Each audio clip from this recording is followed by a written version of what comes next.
In 2021, Parkland College and the East Central Research Foundation were involved in a study designed to assess the efficacy of several herbicides for the control of flax volunteers in canary seed. The study was designed and led by Brianne McKinnons with the Northeast Agricultural Research Foundation and Kevin Hirsch with the Canary Seed Development Commission of Saskatchewan. The 3 agrarm sites participating in the study were NARF at Melfort, ECRF at Yorkton, and the Wheatland Conservation Area out of Swift Current. For this video, we'll mostly be focusing on the results from Yorkton, as the emergence of flax volunteers were low at Melfort and the kochia volunteers were a confounding factor at Swift Current. But first, a little background for this study. Would you believe that Saskatchewan has become the world's leading exporter as well as producer of canary seed? We account for 95% of the acres in Canada according to the Canary Seed Development Commission of Saskatchewan. The majority of the seed is for the bird seed market. However, approval was given in 2016 for dehulled glabrous varieties to enter the human food consumption market. Canary seed can be used as a gluten-free flour source. Cereal volunteers containing gluten can be an issue, so canary seed should be seeded on oilseed acres. However, flax volunteers are also a problem because flaxseed is the same size as canary seed. This makes it difficult to remove when seed cleaning. Producers wishing to seed canary seed on flax stubble need to be confident that available herbicides will effectively control the volunteers. While there are multiple herbicides registered for control of flax volunteers and canary seed, the Canary Seed Development Commission of Saskatchewan do not recommend seeding canary seed after flax.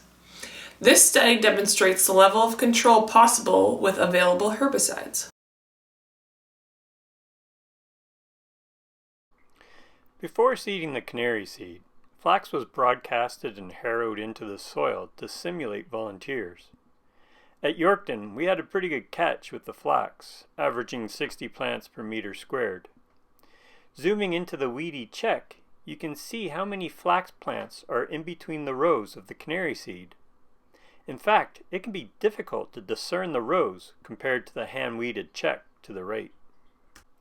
On the right, we now have Facet-L, which is quinclorac. If we zoom into this plot, you'll see there are still quite a few flax volunteers. So Facet-L isn't providing good control of flax. Here we have Trophy, which is fluroxapyr plus MCPA. Trophy seems to be doing a much better job.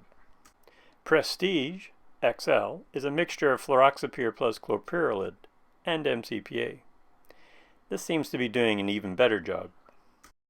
Finally, Enforcer, which is fluroxapyr plus bromoxynil plus MCPA, seems to still have some volunteers between the rows. But these are just individual plot comparisons. Let's take a better look at the data. This figure shows the percent control of volunteer flax in canary seed at the Yorkton and Swift Current sites. I've left Melfort out because there was no significant differences between treatments due to the low levels of volunteer flax. At Yorkton, ratings are based on visual ratings. Trophy, Prestige XL, and Enforcer M are providing a similar level of control to each other, which is better than Facet-L. However, none of the herbicides are providing control that is as good as the weed-free check. At Swift Current, percent control was based on plant counts before and after herbicide applications.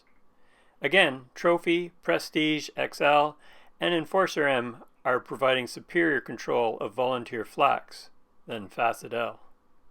This figure is showing the percent flax dockage from the Yorkton site. I'm not showing the Swift Current site because most of their dockage was kochia and the flax component wasn't separated out.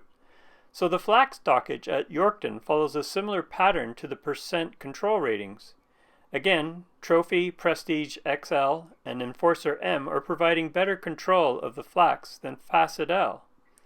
Prestige XL appears to be providing the best control. So how did things work out yield-wise at Yorkton? The first thing to notice is our yields are not that high due to drought. Competition with weeds, which were mostly flax with some volunteer canola, has significantly reduced yields by almost 40%. Between the herbicides, Facet-L is providing the lowest yield because it provided the poorest control of volunteer flax. Prestige resulted in the highest yield, presumably because it provided the best control of the flax volunteers. While Prestige XL seems to be the best product to use for controlling the flax, it wasn't perfect. It's still best to avoid seeding canary seed on flax stubble.